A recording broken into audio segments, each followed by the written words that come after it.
Hello, welcome to CLSP Politics. Sean Briscoe speaking. So, today we're going to talk about Mississippi. Mississippi's one of those weird states. Yeah, it's like one of those hardcore red states you always hear about. Man, when you start digging around, you're like, why is it red? I mean, yeah, I've got the historical vote and blah, blah, blah, blah, blah. But like, when you look at it, like demographically speaking, economically speaking,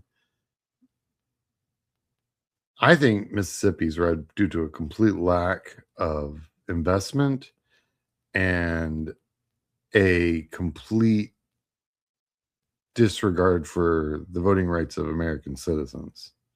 That when I look at everything in Mississippi, I'll be honest, the lack of investment for the Democratic Party and their archaic voter laws are what keep this state red because there's just no reason. They're like, it's not like it's Texas, right? There just aren't that many people in Mississippi. So you don't really have to change that many minds to actually move the needle. Whereas, like, in Texas, you need to talk to 500,000 people that, that, in order to move the needle like 3 points.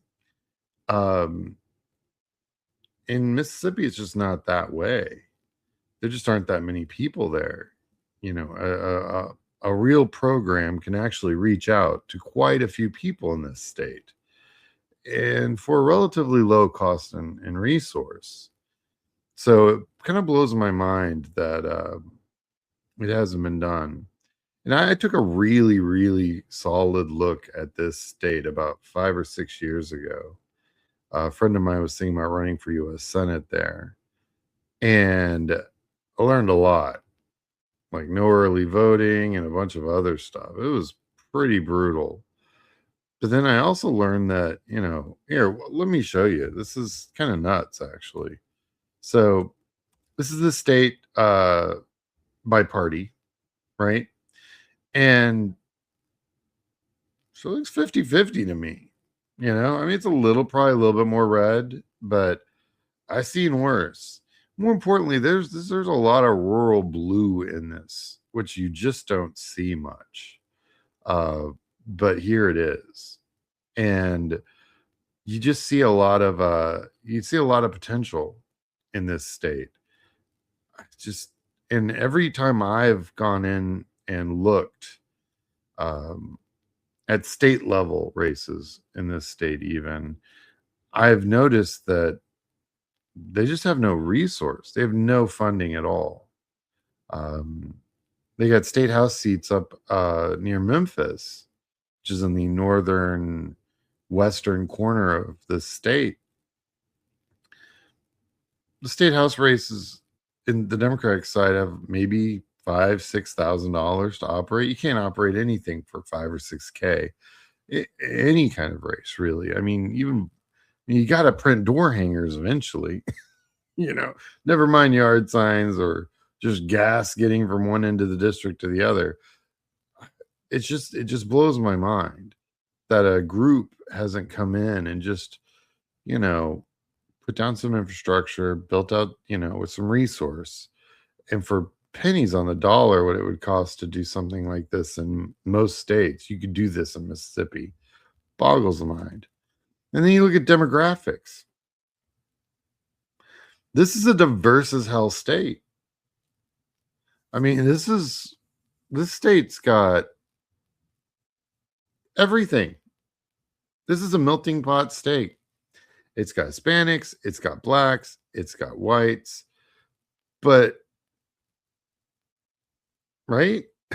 It's not like there's a huge majority that would possibly um explain the disparity in party performance. No, there's something else here. It's not the normal stuff that we normally see in a red state. There's something else going on. And when you don't when you think something irrational is happening, it usually means you don't have all the facts. So in my campaign brain, this doesn't make any sense to me. There's something else going on here. And I know there's voter suppression and there's a lot of other things, but one thing Democrats have shown is we've gotten around that. They always try stuff the Republicans always try new things every year to try and suppress the vote. They end up catching as many of their own voters as they do us. So I don't think that's it. I think it's complete lack of investment. I think, Democrats wrote Mississippi off when the Civil Rights Act was passed, and it was 60 years ago. I don't think anyone's gone back to really look at it. And if anyone has and they said anything, nobody was listening. So anyway, if you've watched enough of these videos, you've seen enough of the demographic map to go, what's going on here? Right? Anyway. Well, like and subscribe if you haven't. I've got a lot of new subscribers. Thank you all. We're going into the new year. I'm gonna finish. We're about halfway through all my Senate races I'm gonna be looking at. Because if you're watching, Mississippi has a U.S. Senate seat up. I'm on YouTube, Blue Sky, Instagram, TikTok, and Substack, and Facebook. Technically, you can find me there. I'm not really on it. Facebook's just, ugh. It's like AI soup. It's terrible. I haven't been on it in years, and I went back and I was like, oh God. Ugh. Anyway, but these are the ones I'm definitely on. Yeah, you can hunt me down. The YouTubes, I've got a PayPal that you can donate to if you'd like to help contribute to the continuing work this channel does. And then I've got a Substack where you can become a paid member of my Substack. So, which is like a subscription. It's $5 a month, cup of coffee, and you're going to see a lot of new. So that all that really cool stuff is going to kick in January. Interviews and different shows I'm going to do. You're going to see it on Substack way before it goes out on YouTube.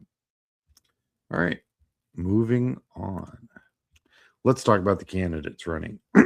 So there are basically 3 Republicans and 3 Democrats running for this U.S. Senate seat so far.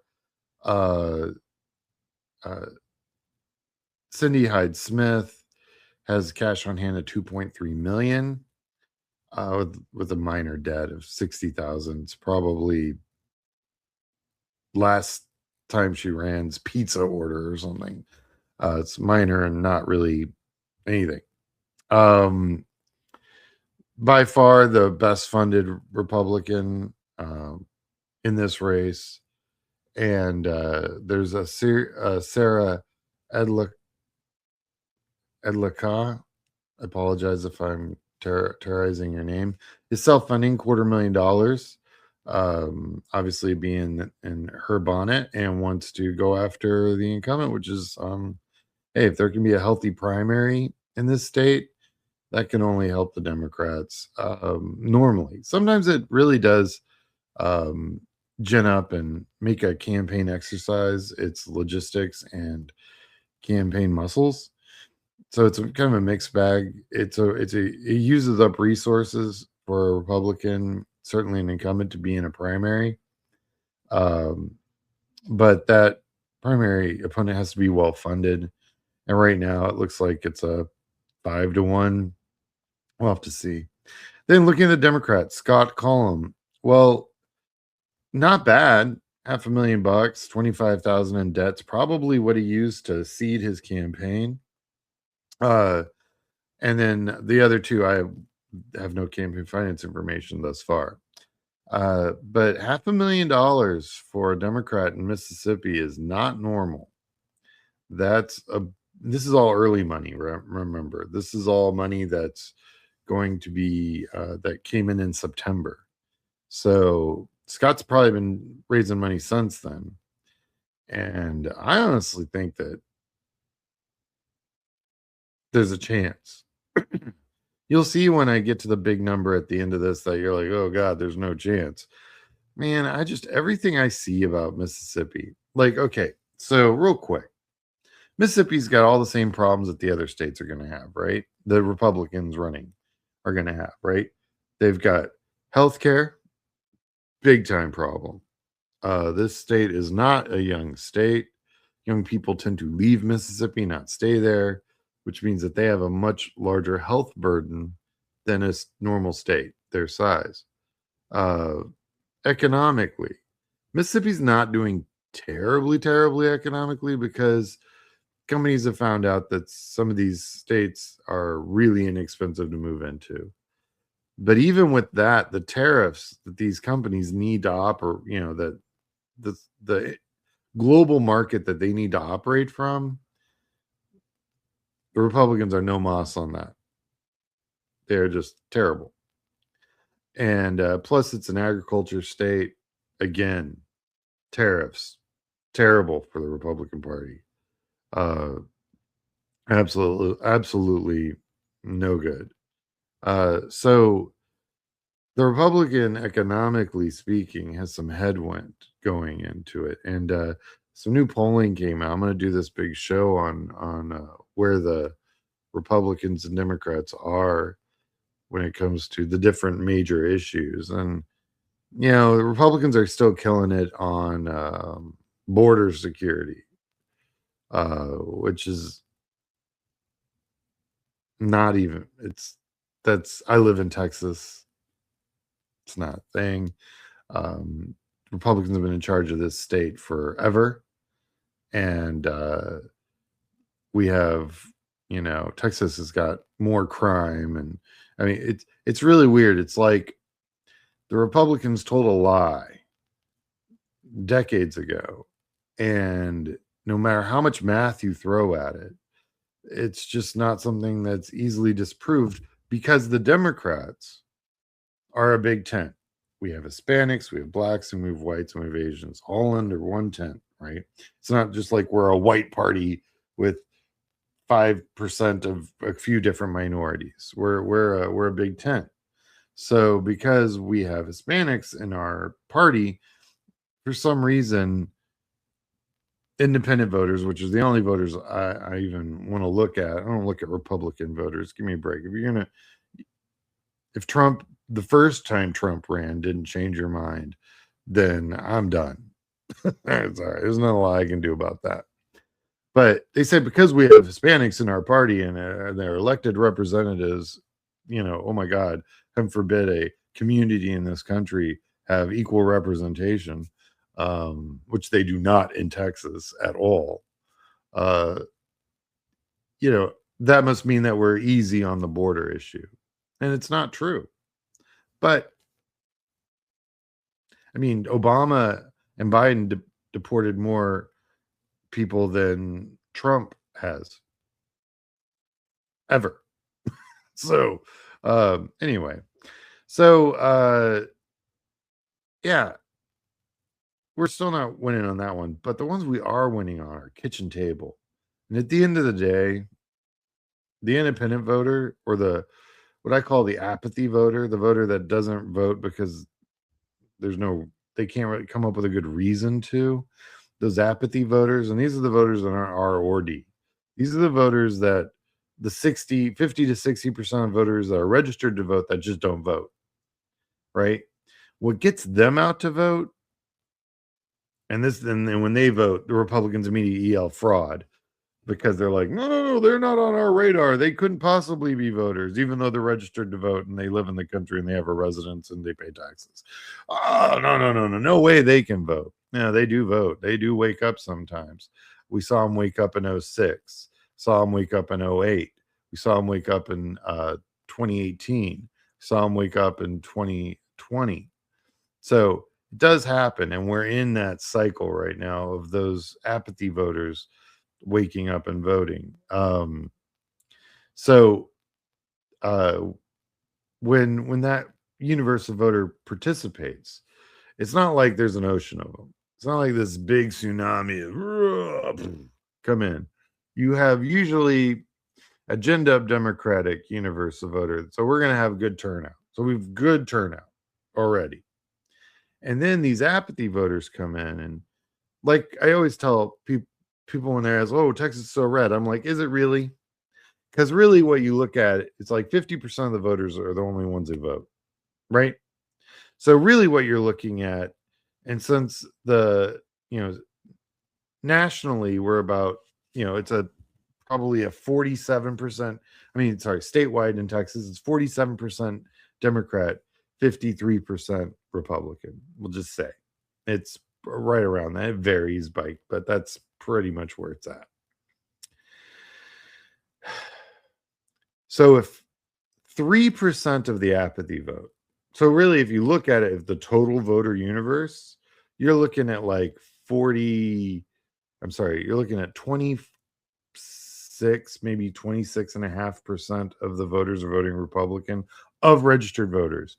And then 24% or so of registered voters are voting Democrat of registered voters, right? So if you have 3% of the apathy vote switch over to the Democrats, boom. No more Texas GOP. 3%, man. Anyway, Mississippi's in that same world. If 3% of their apathy vote bothered to show up, those voters that political consultants tell you, no, don't go after them, they never vote. If you go back to my show called The Green Bay Experiment, we used kind of Green Bay as a test bed. And we went and asked all those voters who usually don't vote to vote. And you won't believe what happened. They freaking voted. Shocked. When you ask people to vote and participate and you ask for their opinion to get their input, to understand their position. And then since you've done all these things, now they feel involved and they're going to vote. It's so weird how that freaking works. So, yeah. Mississippi's in that same world. So when you see this number, this R plus 25, understand that that's just because the apathy vote hasn't even bothered to show up yet. And one day they will. And that'll be the end of the GOP in Mississippi. And maybe the economic strife that's going to come down upon everyone in this country over the next year when Medicaid, Medicare, and all of the real bad economic stuff from that big, beautiful bill. And don't worry, I have a show on that where I outlined all the terrible things that are going to happen. All that stuff really comes to fruition when the voters and non-voters finally figure out that you may not believe in the democratic system of elections, but it believes in you. It turns into a hard reality. Well, I think we're going to see shifts all over this country, and it's coming because the millennial vote is the largest vote in the history of our country by population size. They're the biggest. They're bigger than the boomers. They're certainly bigger than Gen X. So if they wake up, God help the GOP. Well, thanks for watching. Did a bit of a rant. Nor didn't expect this video to be this long, but kind of went down the rabbit hole a little bit. These are all the places I'm at where I have to renew a bunch of stuff for the new year to keep my channel going. So any contributions would be greatly appreciated. And I will talk to all of you guys later. I will have a New Year's show. And I will and it'll have my little friend Micho. Oh, by the way, some of you guys called him Joe on the comments, which is a cute name for a cat. Don't get me wrong. But his name is Micho, Micho. All right. Talk to you later.